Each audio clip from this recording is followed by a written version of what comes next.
So immediately when I turned it on, this little readout told me that it was off, which is very helpful.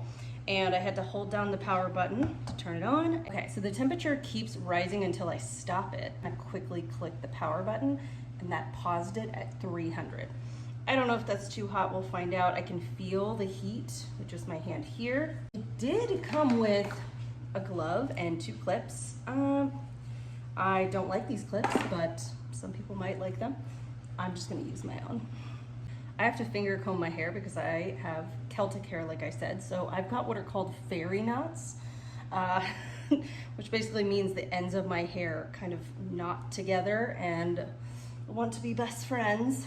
All right, we're going in with a wide tooth comb and we've still got some fairy knots. So I do have some concerns about the Therma brush for my hair type. If your hair is just kind of wavy, you are probably gonna be fine. But yeah, just my hair type, she's a lot. I think we're gonna have to take the heat up. I'm gonna go to 340.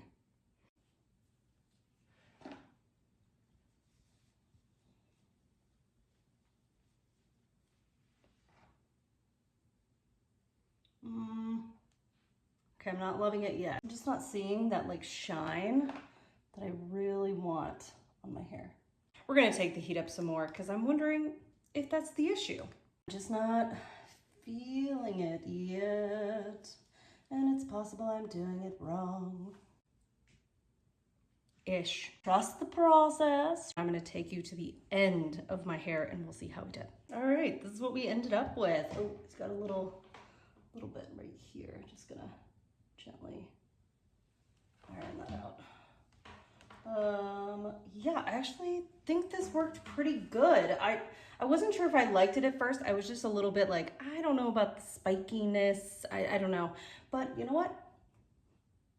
I'm okay with it. I am really bad at doing my hair, so please do not copy anything I'm doing. But not a bad tool. I really like it. Lights up, tells you that it's off. Then you have to press down the power button to make sure that it goes on. You can change the temperature. That's pretty nice. I like that. And this lights up very much like, hello, heat is going. I don't know. I'll give it like a 8 out of 10.